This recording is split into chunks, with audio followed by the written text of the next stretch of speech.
It's the story of hope and strength. It's in the new book by Ihab Botros, and it's titled One Needle at a Time, A Miraculous Journey with Kidney Disease. I'm really happy to be talking with Ihab here right now at the Reader House Author Roundtable. Ihab, thank you for joining me here tonight. Oh, it's my absolute pleasure. Can you tell me all about the story that you've told in One Needle at a Time? Yeah, of course. I had suffered with kidney disease since my youth, since I was a teenager. And my disease, unfortunately, kept progressing until at the point where about 12, 13 years ago, I suffered with total kidney failure. And at that time, I had to go on dialysis. During that time, my lovely wife decided to donate her kidney to me, and that was an amazing thing. We went in, and unfortunately, it only worked for 3 days. And then my disease attacked it back, and I was back to square one, going on dialysis again. I have been through all sorts of dialysis methods. I've been exposed to almost everything related to kidney disease. And what I wanted to do is write a book to tell my story. You know, I've never really found any material that was written by kidney patients to fellow patients or to their families. What I really wanted to do is document my story. I created a section in there which was called From the Dialysis Chair. And it's basically multiple paragraphs that are short and just to the point, telling my fellow patients about the disease, what to expect, some tips, and so on. So that's one of my book sections that I really find very important.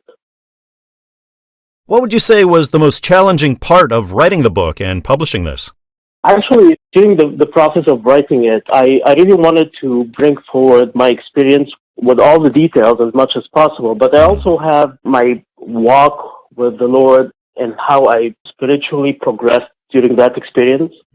At the time when I was early diagnosed, I actually encountered some unbelievable miracles that happened to me personally. I happen to live now in Toronto, Canada, and almost same experiences happened to my parents back home in Egypt. Wow. Which was amazing. It was a apparition of some crosses, oil in my room, and amazingly, the same thing happened to my parents. And at the time, we were all amazed. The churches certified those as miracles.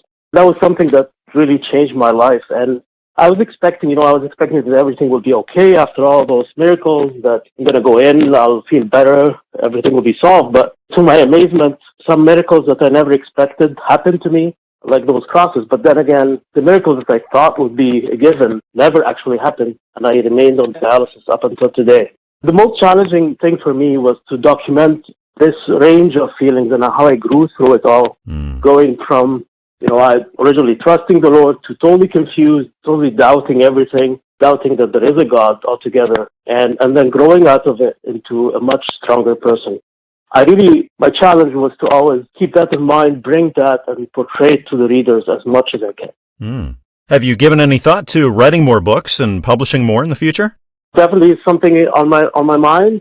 I would love to bring forward more of my experiences with dialysis on the one side, the practical experiences, and on the other side, maybe elaborate more on my relationship with the Lord. Definitely, I would love to. Considering how personal this is to you and how much work and time went into this, what was it like for you that moment you got to hold the first copy in your hands? It was unbelievable.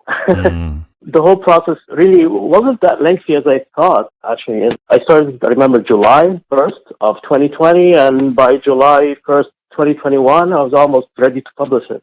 It was almost in stores, so that was amazing. And I'm sure you learned a lot along the way. What advice could you give now to authors who are looking to embark on this same journey? Oh, of course. I recommend, if you have something to share with the public, just put down your thoughts on paper and let your spirit guide you. It's unbelievable. The more I was focused on making my, grammar good and my words right, I was actually taking longer to write. And as it turned out, as I moved along with the book, when I just let it go and I just let my thoughts come naturally, it was unbelievable. That part actually was hardly revised again. It was perfect. The title of the book is One Needle at a Time, A Miraculous Journey with Kidney Disease. This is written by Ihab Botros, and it's published by Christian Faith Publishing. You can find this everywhere that you shop for books, like Amazon and Barnes & Noble, iTunes, and traditional brick-and-mortar stores. Thank you again, Ihab, for joining me tonight. I had such a wonderful time talking with you. Thank you so much, Clay.